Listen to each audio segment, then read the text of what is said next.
Hello friends, welcome to AKSIS academy daily current affairs. So ముందుగా నిన్న ఇచ్చినటువంటి క్వశ్చన్లో లాజిక్ వెతికేటటువంటి ప్రయత్నం చేద్దాం, as we're doing it every day. So ఇక్కడ సుభాష్ చంద్రబోస్ గారి గురించి, బికాజ్ నిన్న మనం ఇదే టాపిక్ మాట్లాడుకున్నాం. Bose left his civil services apprenticeship after the Jallian Walabagh massacre. Correct ఇది. He acknowledges Gopalakrishna Gokhale as his political guru. యాక్చువల్గా Gopalakrishna Gokhale is the political guru of Gandhi. So ఈయన నాకు తెలిసి దేశబంధు అనుకుంటా ఈయన గురు. సో కాబట్టి ఇది తప్పు. ఇది చాలా ఈజీగా చెప్పే క్వశ్చన్ కాబట్టి రెండు తప్పు అవుతుంది. At the Tripuri session he again won the presidential election against Gandhi candidates Pattabhi Sitaramayya. ఇది హిస్టరీ చదువుకున్న ఎవరైనా చదువుతారు ఈ పాయింట్. సో కాబట్టి 3 కూడా రైటే. కాబట్టి ఆన్సర్ వచ్చేసి 1 and 3. మనం ఒక ఫ్లోలో క్వశ్చన్ ఆన్సర్ చేయగలిగితే any question is easy, which we know. ఏ క్వశ్చన్ అయినా కష్టం అవుతుంది ఒక ఫ్లోలో చేయకపోతే. సో అలాగే before we go to the session, మీకు యూపీఎస్సీ అడ్మిషన్స్ అయినా or else group 1 and group 2 both AP and Telangana, దయచేసి కింద నెంబర్కి కాల్ చేయండి వివరాల కోసం. అలాగనే anyone who clear their prelims in UPSC, if you want to write mains test series, there is one test series that we have started, that is Phoenix test series. 15 టెస్ట్లు ఉంటాయి, course fee 11,000 ఉంటుంది. So this is for those people who have clear their preliminary examination. So old AK స్టూడెంట్స్కి అయితే discount కూడా ఉంటుంది, please note it down. అలాగే ఈరోజు topic వచ్చేసి వాతావరణ మార్పులు జరుగుతున్నాయి, మనందరికీ తెలుసు. అయితే ఈ వాతావరణ మార్పుల వల్ల భారతదేశంలో ఉన్నటువంటి ప్రజలకు ఏంటి నష్టం? లాభాలు అయితే ఏమి ఉండవు, నష్టాలే ఉంటాయి. సో నష్టం ఏంటి? ముఖ్యంగా వాతావరణ మార్పుల వల్ల ధరలు పెరిగేటటువంటి అవకాశం ఉంది. ధరలు పెరిగితే దాన్ని మనం ద్రవ్యోల్బణం అని అంటాం. ఈ ద్రవ్యోల్బణం అనేటటువంటిది పేదవారిని ఎక్కువగా ఇబ్బంది పెడుతుంది. సో దీనికి సంబంధించి మనకి న్యూస్ పేపర్లో ఒక ఆర్టికల్ వచ్చింది, దాన్ని మనం ఈరోజు చూసేటటువంటి ప్రయత్నం చేద్దాం. ముఖ్యంగా వైన్ న్యూస్.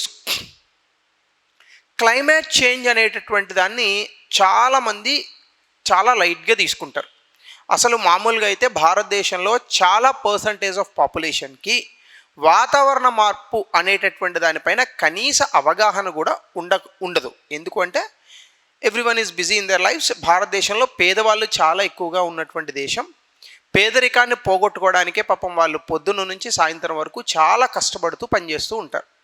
వాళ్ళకి ఈ న్యూస్కి సంబంధించో లేదా వాతావరణ మార్పులకు సంబంధించో న్యూస్ పేపర్స్లో వచ్చే ఆర్టికల్ గురించో వాళ్ళకి సంబంధం ఏమీ ఉండదు. సో అటువంటిది క్లైమేట్ చేంజ్ అనేటటువంటిది ఒక దీర్ఘకాలికమైన ఇష్యూ అని, 2070వ సంవత్సరానికల్లా భారతదేశం నెట్ జీరో ఎమిషన్స్, అంటే భారతదేశం రిలీజ్ చేస్తున్న ఎమిషన్స్, ఆ ఎమిషన్స్ నుంచి వాతావరణానికి ఇబ్బంది కలగకుండా ఉండేటటువంటి దాన్ని నెట్ జీరో, అంటే భారతదేశం రిలీజ్ చేస్తున్న ఎమిషన్స్ని, ఆక్సిజన్ రిలీజ్ని బ్యాలెన్స్ చేయడం. నెట్ జీరో ఎమిషన్స్ అంటే అసలు భారతదేశం 2070 కల్లా వాతావరణాన్ని ఏ రకంగానూ కూడా ఇబ్బంది పెట్టదు. ఇది మనం తీసుకున్నటువంటిది. సో అలాగనే day to day economic problem, అంటే వాతావరణ మార్పులు అనేటటువంటివి దీర్ఘకాలికంగా ఆలోచిస్తున్నా ఇప్పుడు ప్రతిరోజు కూడా అవి మనకి సమస్యలను తెచ్చిపెడుతూనే ఉన్నాయి. ముఖ్యంగా పెరుగుతున్నటువంటి ఉష్ణోగ్రతలతో పెరుగుతున్నటువంటి ఎలక్ట్రిసిటీ కన్జంప్షన్. ఉదాహరణకి ఏప్రిల్ నెలలో మీ అందరి ఇళ్లలో కనుక ఏసీలు ఉంటాయి ఆబ్వియస్గా. పవర్ బిల్ ఎంత వచ్చిందో ఒకసారి చెక్ చేయండి. ఖచ్చితంగా గతంలో మనకి వచ్చిన పవర్ బిల్ కన్నా 7-8 రెట్లు వస్తుంది. నేనైతే చెక్ చేశాను, మాకు నార్మల్గా ఒక 400, 500, 600 వస్తుంది. లాస్ట్ మంత్ 2500 అంత వచ్చింది. బికాజ్ ఏసీ తిప్పుతాం, ఆబ్వియస్గా బయట వేడిగా ఉంటుంది కాబట్టి. సో పెరుగుతున్న ఉష్ణోగ్రతలు ఎలక్ట్రిసిటీ కన్జంప్షన్కి, హయ్యర్ పవర్ బిల్స్కి, ముఖ్యంగా వాతావరణ మార్పుల కారణంగా ఫుడ్ ప్రైసెస్, అంటే ఆహార పదార్థాల యొక్క ధరలు కూడా విపరీతంగా పెరుగుతున్నాయి, ముఖ్యంగా వెజిటబుల్స్. సో ఇది కూడా మరొక ప్రభావం.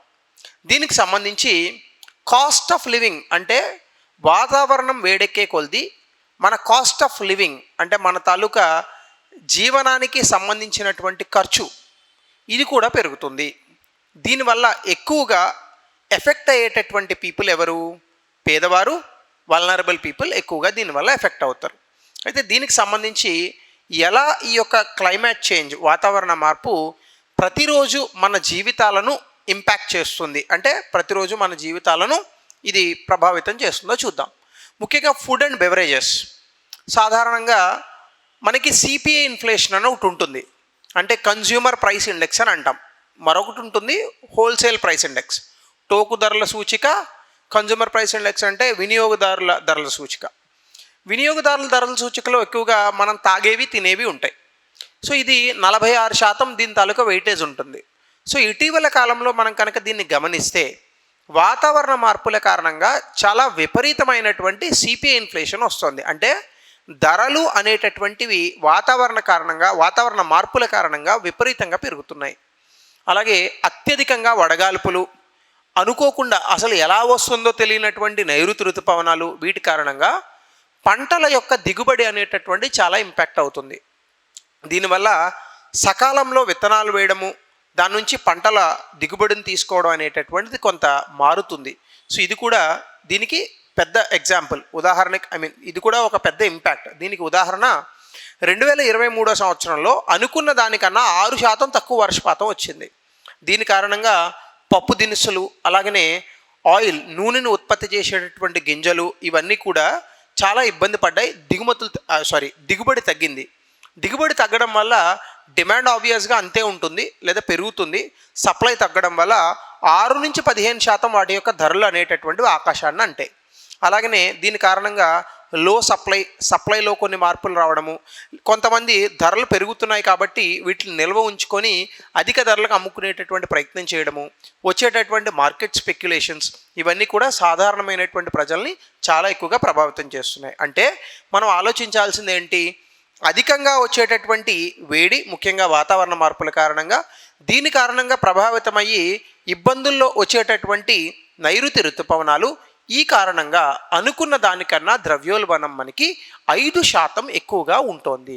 ఈ సంవత్సరం మనకి చాలా న్యూస్ ఛానల్స్లోని, పేపర్స్లోని, ఇతరతర రిపోర్ట్స్లోని మీరు చదివే ఉంటారు, సూపర్ ఎల్నినో వస్తోంది అని చాలా భయపెడుతున్నారు. సూపర్ ఎల్నినో అంటే ఖచ్చితంగా భారతదేశంలో కరువు కాటకాలు వస్తాయి, నైరుతి ఋతుపవనాల కారణంగా వర్షపాతం తక్కువగా వస్తుంది. దీంతో పాటుగా మనకి హీట్ అనేటటువంటిది, అంటే అధిక వేడి అనేటటువంటిది కూడా ఉంటుంది. కాబట్టి ఇవన్నీ కూడా ఈ సంవత్సరమే మనకి నిజమయ్యే అవకాశాలు ఉన్నాయి.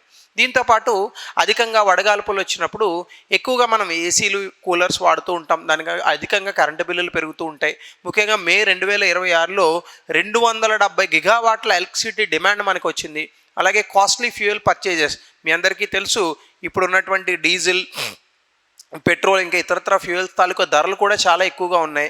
సో దీని కారణంగా పేదవారు ఆహారానికే ఖర్చు పెట్టాలా, ఇంకా కావాల్సినటువంటి సరుకులకే ఖర్చు పెట్టాలా, పిల్లల తాలూకా చదువులకే ఖర్చు పెట్టాలా, లేదని అనుకుంటే ఈ హీట్ వేవ్ని తప్పించుకోవడానికి, దీని ప్రభావం నుంచి వాళ్ళు కాపాడుకోవడానికి వీటికి పెరుగుతున్నటువంటి ధరలకే డబ్బులు ఖర్చు పెట్టాలా.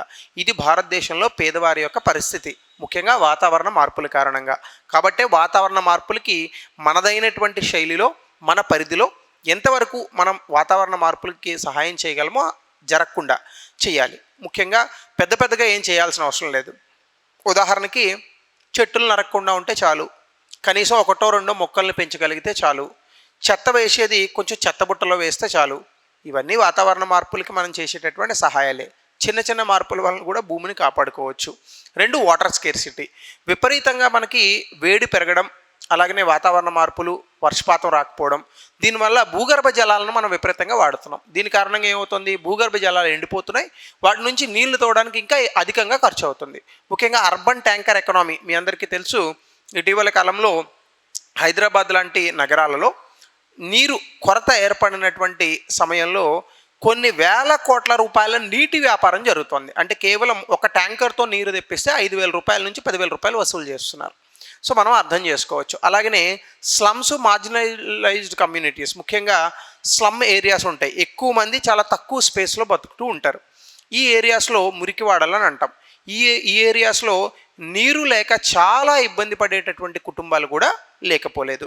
అలాగనే హెల్త్ కేర్, అధికంగా ఈ వస్తున్నటువంటి ఇబ్బందుల కారణంగా స్ట్రెస్ కానీ, లేదా అధిక వేడి, వాతావరణ మార్పుల కారణంగా వచ్చేటటువంటి కాలుష్యం కానీ ఇతరతర రోగాలు కానీ వీటికి డబ్బు ఎక్కువగా వైద్య రంగానికి కూడా ఖర్చు పెట్టాల్సి వస్తుంది.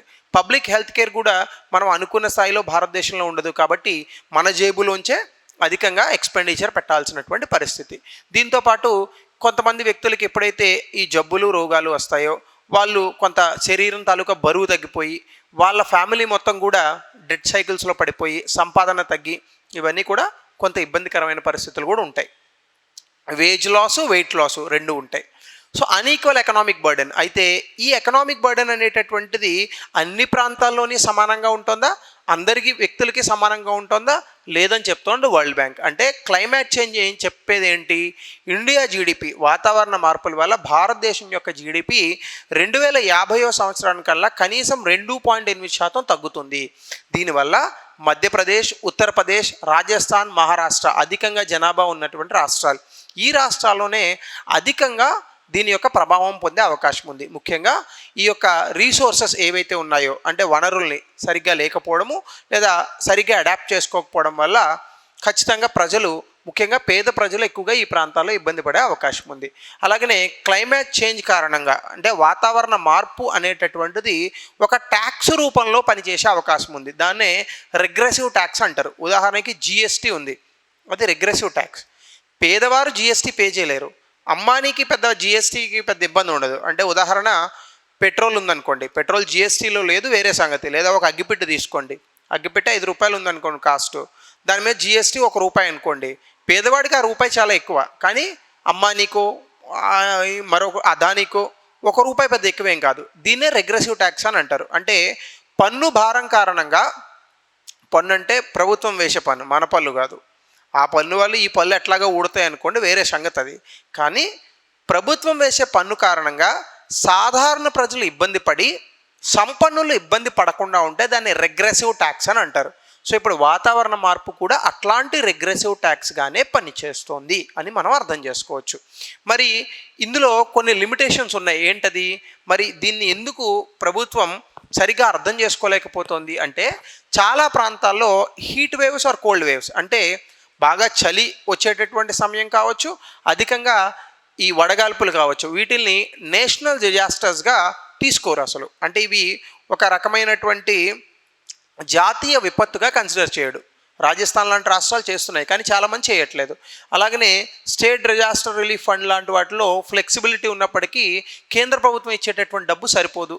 కొన్ని ఎసెన్షియల్ కమోడిటీస్ యాక్ట్స్ ఉన్నాయి, చిన్న చిన్న ఏవైనా వస్తువులు ధరలు పెరిగితే పట్టించుకుంటారు, కానీ వాతావరణ మార్పుల కారణంగా ఏవైనా ధరలు పెరిగితే ఎవరు పట్టించుకోరు. అలాగనే ఎనర్జీ కన్జర్వేషన్ యాక్ట్ కూడా ప్యాసివ్ కూలింగ్ ఇన్ హౌసింగ్, ముఖ్యంగా ఇళ్లల్లో ఈ యొక్క వాతావరణ మార్పుల కారణంగా లేదా మరొక దాని కారణంగా దేశంలో వచ్చేటటువంటి వేడి ఇట్లాంటి గురించి ఎవరు పట్టించుకుంటున్నారు?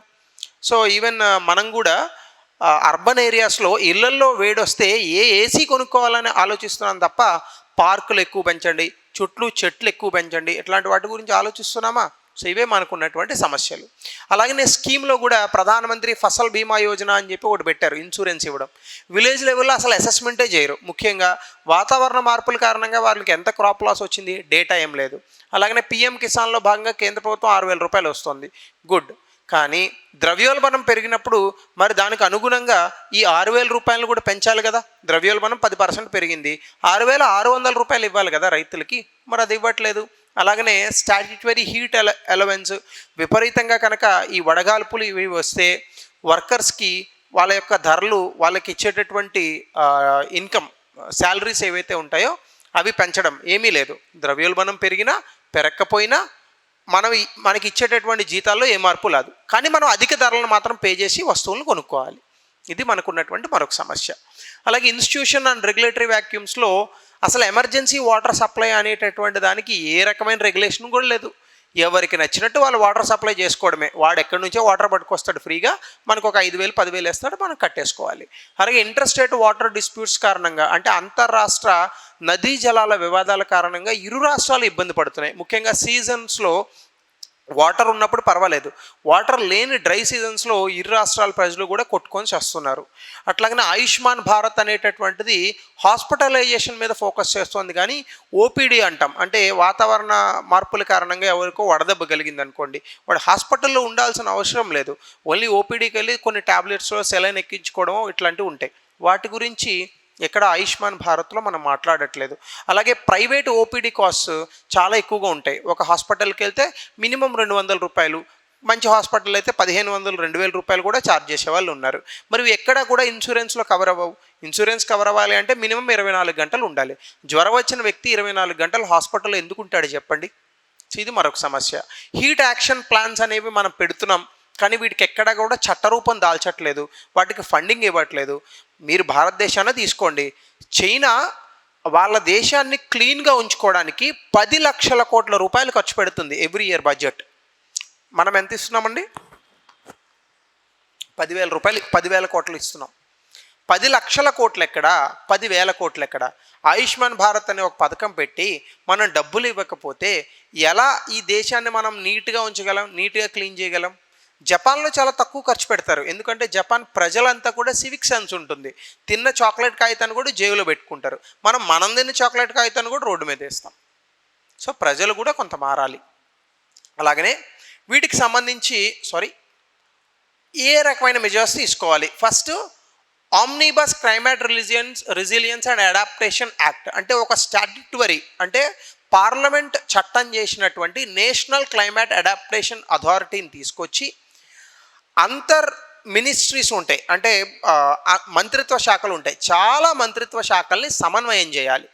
అప్పుడు మనం ఈ ప్రభావాన్ని తగ్గించవచ్చు. అలాగే రైట్ టు థర్మల్ కంఫర్ట్, అంటే ఆర్టికల్ 21 మనకి రైట్ టు లైఫ్ ఇస్తుంది. అలాగనే వడగాల్పులు వచ్చినప్పుడు వాటికి ప్రభుత్వం బాధ్యత తీసుకొని వాటి నుంచి ప్రజల్ని కాపాడేటటువంటి ప్రయత్నం చేయాలి. దీనికి కూలింగ్ నార్మ్స్ పెట్టాలి ఖచ్చితంగా. అంటే రెరా అప్రూవల్స్ అవి ఇచ్చేటప్పుడు ఇన్ని ఫ్లోర్లు ఉండాలి, ఇంత సిమెంట్ కన్స్ట్రక్షన్ చేయొచ్చు అని ఇస్తున్నారు. ఇన్ని చెట్లు ఉండాలని కూడా పెట్టండి. ప్రతి అపార్ట్మెంట్ చుట్టూ కనీసం 4 అడుగుల చెట్లు ఉండాలి, పెడితే తప్పేముందండి? సో అవి ఒకటి చేయాలి. గ్రీన్ బడ్జెటింగ్, అంటే ప్రతి బడ్జెట్లోని కూడా వాతావరణ మార్పుల నుంచి మనుషుల్ని కాపాడడానికి గ్రీన్ బడ్జెటింగ్ పెట్టాలి. ముఖ్యంగా బిల్డింగ్స్, కాంక్రీట్స్ కట్టినప్పుడు అంతే స్థాయిలో చెట్లను కూడా పెంచాలి. అలాగే క్లైమేట్ సెన్సిటివ్ ఇన్ఫ్లేషన్, అంటే ఆర్బీఐ కూడా ఇన్ఫ్లేషన్ గురించి ఎక్కువ ఆర్బీఐ తాపత్రయపడే ద్రవ్యోల్బణం గురించే కదా. ద్రవ్యోల్బణం గురించి ఆర్బీఐ మాట్లాడేటప్పుడు వాతావరణ మార్పులకు సంబంధించినటువంటి అంశాలను కూడా అందులో ఇన్వాల్వ్ చేయాలి. అలాగనే మున్సిపల్ హీట్ గవర్నెన్స్, ఇట్లాంటివి మున్సిపాలిటీని బలోపేతం చేయడము. అలాగనే అర్బన్ లోకల్ బాడీస్లో హీట్ ప్లానింగ్, అంటే ఇప్పుడు హైదరాబాద్ లాంటి ప్రాంతాలు, వైజాగ్ లాంటి ప్రాంతాలు, విజయవాడ లాంటి ప్రాంతాలు అధికంగా మనము అర్బన్ హీట్ ఐలాండ్ ఎఫెక్ట్ తాలూకా ప్రభావాన్ని పొందుతున్నాం. దీని నుంచి ఎలా కాపాడుకోగలం? అధికంగా చెట్లను పెంచాలి. రోడ్డుకి ఇరువైపులా చెట్లు ఉండాలి. అశోకుడు రోడ్డుకి ఇరువైపులా చెట్లు నాటించడం చదువుకున్నాం, ఇంప్లిమెంట్ చేస్తున్నామా? లేదు కదా. ఇది కూడా ఉండాలి. సో ఇవన్నీ మనం చేయాల్సినటువంటి అంశాలు. సో వీటికి సంబంధించి ఒక ప్రశ్న గతంలో ఇచ్చింది, సో దయచేసి దీనికి సంబంధించిన సమాధానాన్ని తెలపండి. అలాగే మెయిన్స్ క్వశ్చన్ కూడా గతంలో ఇచ్చింది, దీన్ని 200 పదాల్లో ఆన్సర్ని రాయండి. అలాగే announcement one more time. So thank you, have a good day.